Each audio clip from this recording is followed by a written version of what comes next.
சிறகடிக்க ஆசை சீரியலில் சீதாவுக்கும் அருணுக்கும் கல்யாணம் பண்ணலாம் அப்படின்னு முத்து வந்து சம்மதம் சொல்லியிருந்தார். அந்த வகையில் இப்போது சீதா வீட்டுக்கு முறைப்படி வந்து பொண்ணு பார்த்து பேசுகிறதுக்காக அருணும் அவங்க அம்மாவும் வந்திருந்தாங்க.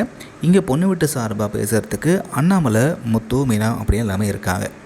அப்போது நகை அப்புறம் கல்யாணத்தை பற்றிலாம் பேசிகிட்டு இருக்காங்க. ஒரு வழி பேசி முடிக்கிறாங்க. இங்கே அருண் பார்த்திங்கன்னா ஒரு கண்டிஷன் போடுறாரு. என்ன அப்படின்னா, என்னோடய கல்யாணத்தில் என்னோடய உயரதிகாரிலாம் வருவாங்க. ஸோ அதனால் எனக்கும் சரி அவங்களுக்கும் வந்து எந்த ஒரு மரியாதை குறைச்சலான எந்த ஒரு விஷயம் நடந்துடக்கூடாது. முக்கியமாக கல்யாணத்துக்கு யாரும் குடிச்சிட்டு வந்துடக்கூடாதுன்ற மாதிரி சொல்கிறாரு.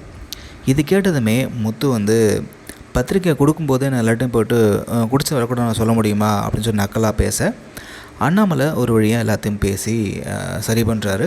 ஸோ இந்த பொண்ணு பார்க்குற விஷயம் அப்படின்றது நல்லபடியாக முடிஞ்சிடுச்சு. அதோட இப்போது மீதி இந்த கல்யாண செலவுகள் இருக்குது இல்லையா, ஸோ அதை வந்து இப்போது முத்து, மீனாவும் பார்த்துக்குறோம் அப்படின்னு சொல்லியிருக்காங்க. அந்த வகையில் முத்து வந்து அந்த கல்யாண செலவை நான் பார்த்துக்கிறேன், கல்யாணத்தை நம்ம ஜாம் நடத்தலாம் அப்படின்னு சொல்கிறாரு. மீனாவும் என்கிட்ட கொஞ்சம் பணம் இருக்குது, அதை வச்சு நகை வாங்கிறதுக்கு நான் பார்த்துக்கிறேன் அப்படின்ற மாதிரி மீனாவும் சொல்கிறாங்க. ஸோ இந்த விஷயத்தை வந்து இப்போ வீட்டில் பேசிகிட்டு இருக்காங்க. அப்படி பேசும்பொழுது தான் ஸ்ருதி அவங்களா வந்து சீதாவுக்காக கல்யாணத்துக்காக நான் வந்து ஒரு 3 சவரனில் நான் செயின் எடுத்து தரேன் அப்படி மாதிரி அவங்க தான் சொல்கிறாங்க.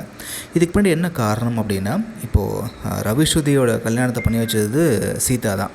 ஸோ சீதாவுக்காக நான் பண்ணுறேன் அப்படின்னு சொல்லிட்டு ஸ்ருதி வந்து இந்த விஷயத்த பண்ணுறாங்க. இதை கேட்டதும் ரோகிணிக்கு செம்மையாக கடுப்பாகுது.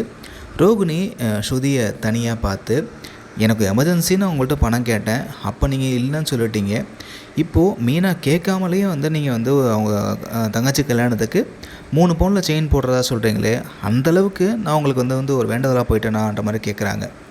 அப்போது ஸ்ருதி, நீங்கள் வந்து அத்தைக்கிட்ட மாட்டிக்கிட்டு அத்தையை சமாளிக்கிறதுக்கு பணம் கேட்டீங்க, ஆனால் நான் வந்து மீனா தங்கச்சி கல்யாணத்துக்காக செய்யணும் ஆசைப்பட்டு பண்ணுறேன், அதோட மீனா ஒன்றும் உங்களை மாதிரி பணத்துக்கெல்லாம் ஆசைப்படுறவங்க கிடையாது அப்படின்னு சொல்லி செம்மையாக அசிங்கப்படுத்துகிறாங்க.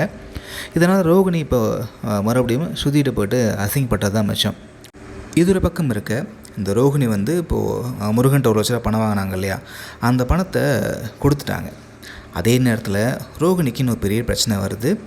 பிஏ திரும்ப ரோகிணி பார்க்க வரான். பார்க்க வந்தவன், நீ எனக்கு உடனடியாக 10 லட்ச ரூபா கொடுத்து என்னை செட்டில் பண்ணிவிடு, அப்படி இல்லாட்டி உன்னை பற்றின மொத்த ரகசியத்தையும் முத்துக்கு ஃபோன் பண்ணி சொல்லிவிடுன்றவன் பிளாக்மெயில் பண்ண ஆரம்பிக்கிறான். ஸோ பயந்து போன ரோகிணி என்ன பண்ணுறதுன்னு தெரியாமல் அவனை இப்போதைக்கு சமாளித்து நான் தரேன், ஆனால் இப்போ என்கிட்ட பணம் இல்லை, நான் தரேன் அப்படின்னு சொல்லிட்டு அவனை அனுப்பி வச்சிடுறாங்க. ஸோ இனிமேல் இந்த பணத்துக்கு பிஐட்டு பணம் கொடுக்கறதுக்கு என்ன பண்ண போகிறாங்க, என்ன மாதிரியான தில்லாலங்கடிவெல்லாம் பண்ண போகிறாங்க அப்படின்றத வெயிட் பண்ணி பார்க்கலாம். சீதா கல்யாணத்தில் எத்தனை பிரச்சனை பண்ணுவாங்களா, இல்லை ரோகிணி என்ன பண்ணி இப்போ அந்த பணத்தை ரெடி பண்ணி அவனை சமாளிக்க போகிறாங்க, இல்லை அவனை தீர்த்து கட்ட போகிறாங்களா, என்ன மாதிரி இந்த கதைகளும் இருக்க போகுது அப்படின்றத வெயிட் பண்ணி பார்க்கலாம். சிறகடிக்க ஆசை இந்த சீரியல் எப்படி போயிட்டுருக்கு, உங்களோட கருத்துக்களை கமெண்ட்டில் பதிவு பண்ணுங்கள்.